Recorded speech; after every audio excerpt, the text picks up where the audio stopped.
घबराने की कोई बात नहीं है। कुछ नहीं होगा भाभी जी को, कुछ नहीं होगा। वो बिल्कुल ठीक हो जाएंगी। हाँ? बिल्कुल ठीक हो जाएंगी। भला ये भी कोई बात हुई?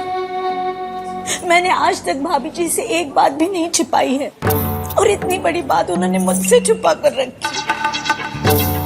माँ जी आज तक कैंसर से जूझती रही और किसी को कुछ भी नहीं बताया। बच्चों को ना बताते, मुझे तो बताना चाहिए था ना। एक ही घर में रहकर इस तरह का दुराव छिपाव अच्छी बात है क्या? मम्मा प्लीज, आप ताई जी को अच्छे से जानती हैं ना, आपको तकलीफ ना हो इसलिए उन्होंने आपसे ये बात छिपाई होगी।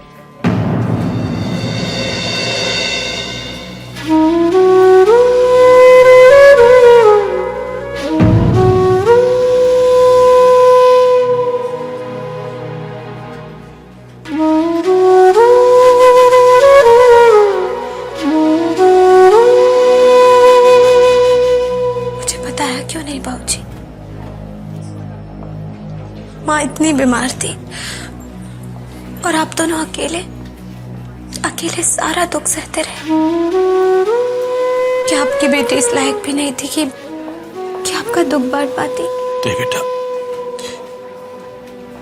तुम्हारी माँ हमेशा सबको खुश देखना चाहती है, इसीलिए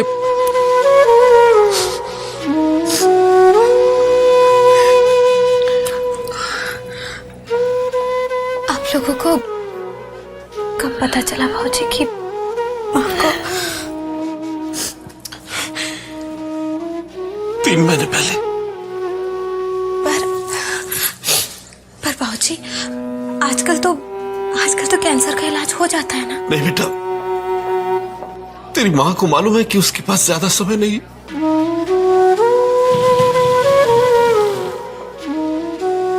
तभी तो तेरे ब्याह की जल्दी कर रही है वो। डॉक्टर्स ने तो कब का जवाब दे दिया बेटा। लेकिन वो मौत से लड़ रही है केवल इसी आशा में कि जाने से पहले तुझे सुहागन देख जाए, तभी चैन की आखिरी सांस ले पाएगी तेरी माँ बेटा।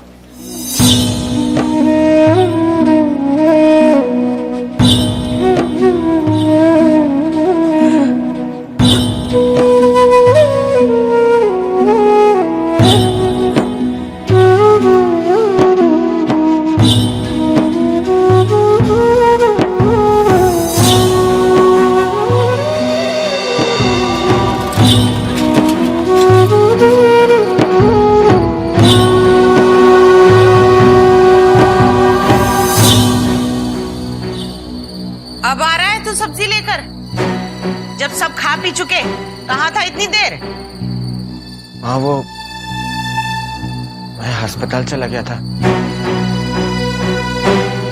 बाजी की तबीयत बहुत खराब है और मुझे तो उनका दर्द देखा ही नहीं किया, इसलिए मैं किसी से बिना मिले बिना कुछ पूछे यूं ही चुपचाप लौट गया। ये तूने बहुत अच्छा किया सूर्य कमल। अब हम आराम से इस शादी से मना कर सकते हैं।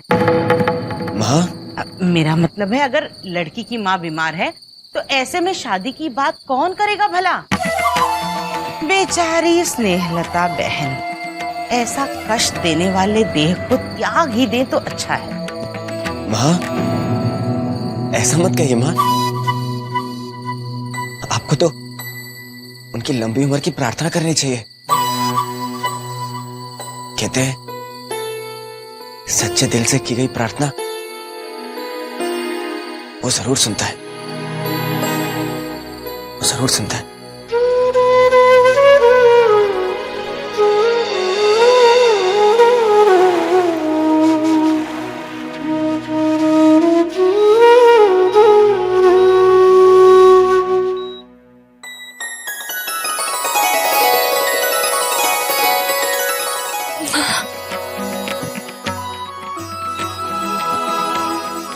पर यही थी, लेकिन तुम्हारे बाबूजी और विनय तो थे ना। फिर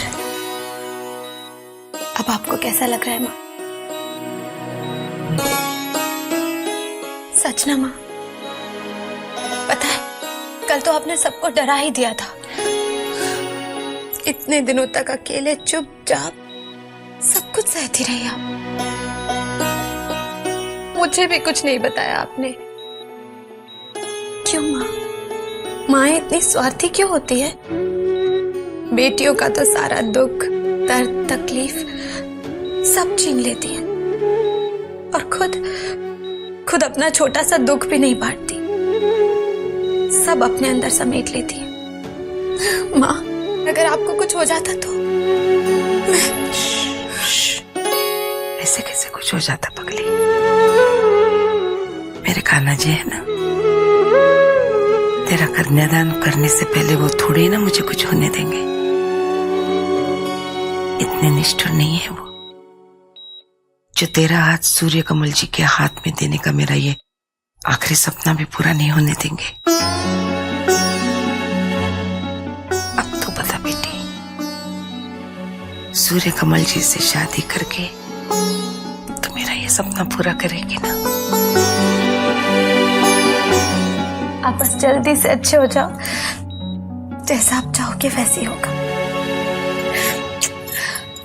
तो आपकी दवाई का टाइम हो रहा है ना, मैं पानी लेकर आती हूँ।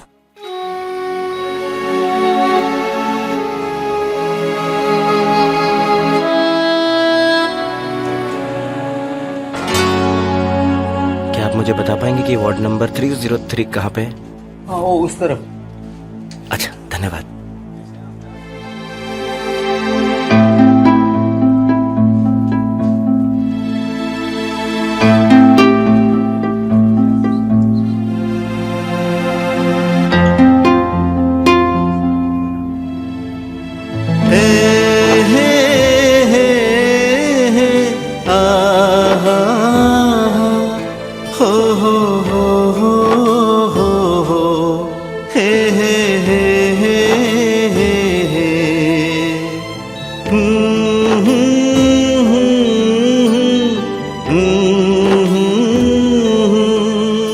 लेकिन वो मौत से लड़ रही है केवल इसी आशा में कि जाने से पहले तुझे सुहागन देख जाए, तभी चैन की आखिरी सांस ले पाएगी तेरी माँ बेटा।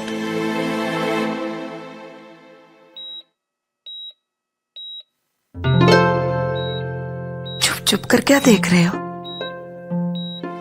अंदर आओ ना।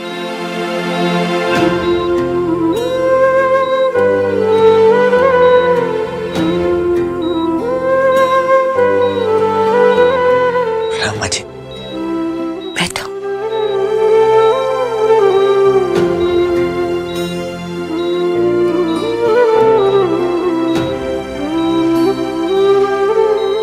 अब आपकी तबीयत कैसी है माँ जी? तुम आ गए ना, अब अच्छी हो जाएगी। अगर तुम चाहोगे तो। जी? बेटा मेरा एक काम करोगे? हाँ माँ जी, आदेश दीजिए। सोचा था बहुत अच्छी तरह से तैयारी करके बड़े धूमधाम से तुम्हारा और प्रीति का ब्याह करूंगी,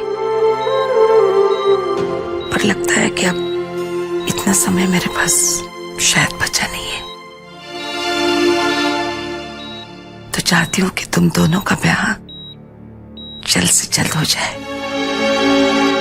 क्या तुम मेरी ये आखिरी इच्छा पूरी करोगे?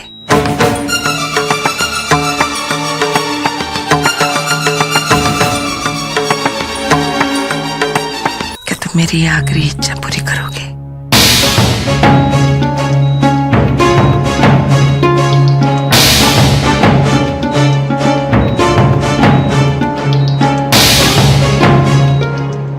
माँ जी, प्रणाम बाबूजी। अरे खुश रहो, जीते रहो। तुमने मेरे प्रश्न का उत्तर नहीं दिया।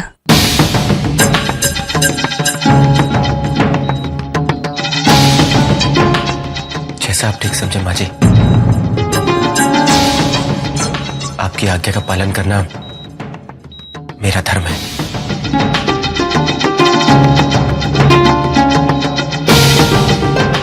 आपने हाँ कह के हमें तो उबार लिया सूर्य कमल जी।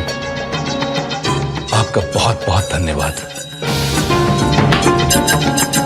आप नहीं जानते आपने आज मेरी स्नेह को कितनी बड़ी खुशी दी है। नहीं बाबूजी, कैसी बात कर रहे हैं?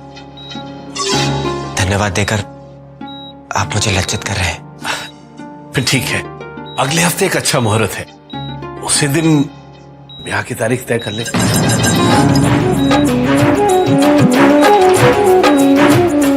जी ठीक है। अच्छा, अब मैं भी चलता हूँ। प्रणाम बाबूजी। खुश खुश। चलता हूँ मैं जी। सुनिए कमल जी, बेटा जाते जाते तुम इसे घर छोड़ सकते हो? जी जी बाबूजी।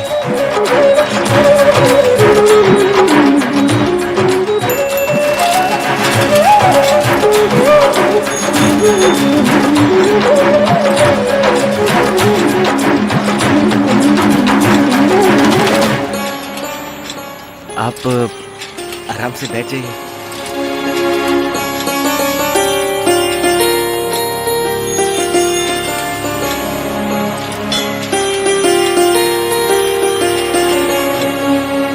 रिक्शा वाले भाई साहब एक मिनट बाहर होके गए प्लीज। बाय क्यों? एक मिनट।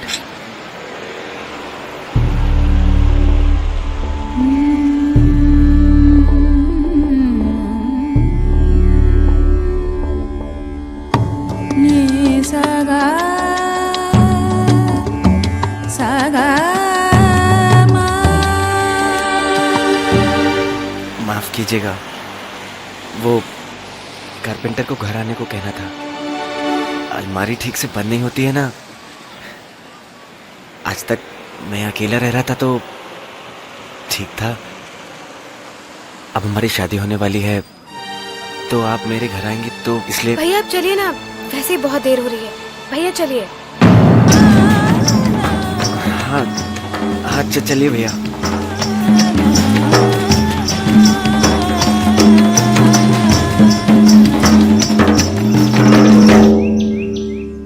ठीक ही है चाचा जी, अगर माँ जी ऐसा चाहती है तो ऐसा ही होना चाहिए जी। चाचा जी कह रहे हैं कि प्रीति का ब्याह अगले हफ्ते ही होगा और माँ जी ने सूर्य कमल जी से बात करके सब पक्का कर लिया है। चलो अच्छा है, बेचारी भाभी जी अपनी जीते जी बेटी का ब्याह भी देख जाएंगी।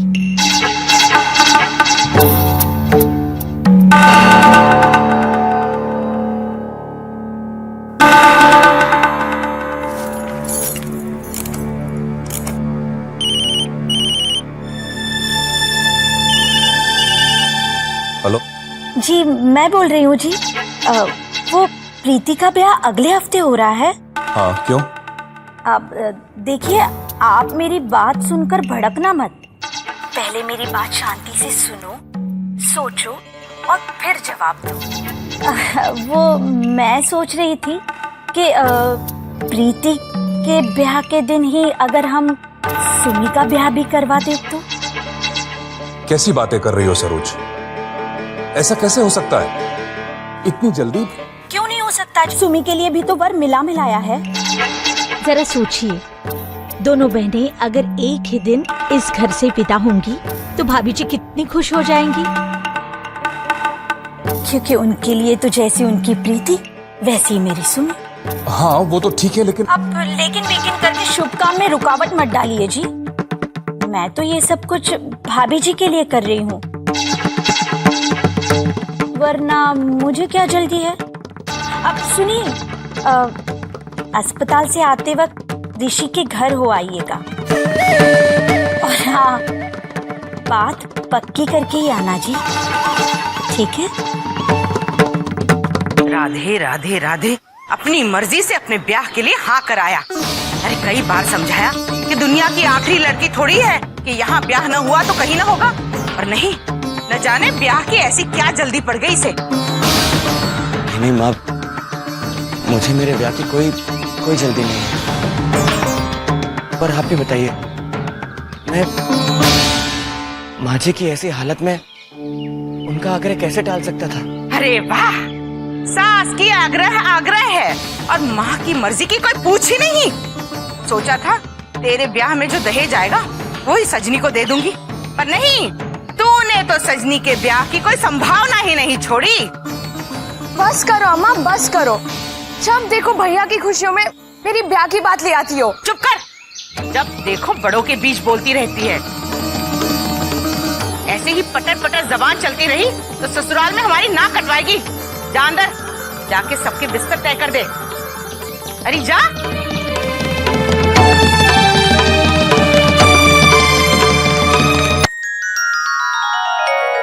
अरे सजनी, तू मेरा बिस्तर क्यों लगा रही है? मैं लगा लूंगा ना। भैया सबका लगाती हूँ तो आपका क्यों नहीं? आपने प्रीति भाभी की बीमार माँ की बात मानकर बहुत पुण्य का काम किया। और हाँ, मैंने सुना है कि भाभी बड़ी प्यारी है। सच्ची बहुत सुंदर है ना? बताओ ना कितनी सुंदर है। आपका चेहरा देखो।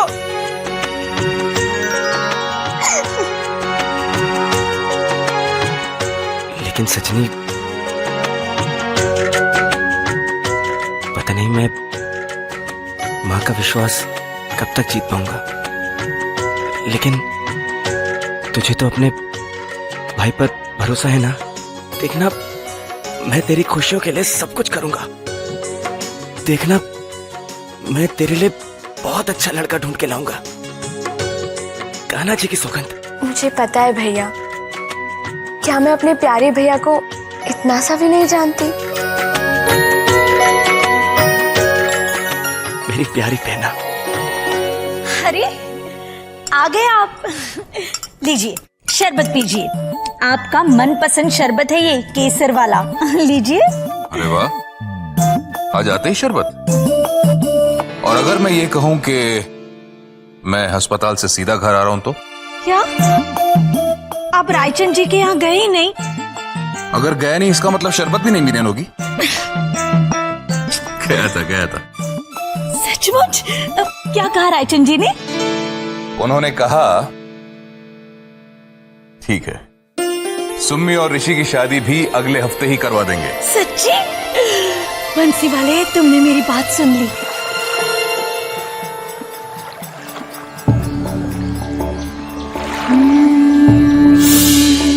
सूर्य कमल जी से शादी करके तो मेरा ये सपना पूरा करेंगे ना? आपकी आज्ञा का पालन करना मेरा धर्म है।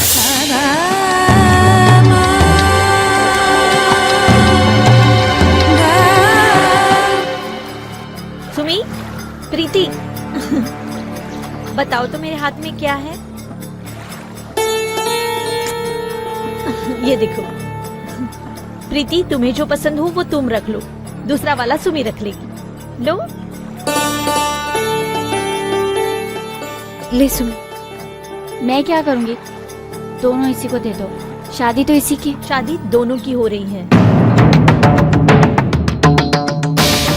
क्या चाची जी, सुमी का ब्याह? हाँ बेटा, तेरी तरह इसके लिए भी घर बैठे एक अच्छा सा रिश्ता आ गया, तो हमने सोचा दोनों बहनों की शादी एक ही दिन एक ही मंडप में की जाए। क्यों? ऐसे कैसे करवा दे? मैं जिस लड़के को जानती नहीं, देखा नहीं, उसे कैसे शादी कर लूं? मेरे को नहीं करना ब्याह। और अगर मैं कहूँ कि तुम उस लड़के को जानती भी हो, पहचानती भी हो तो?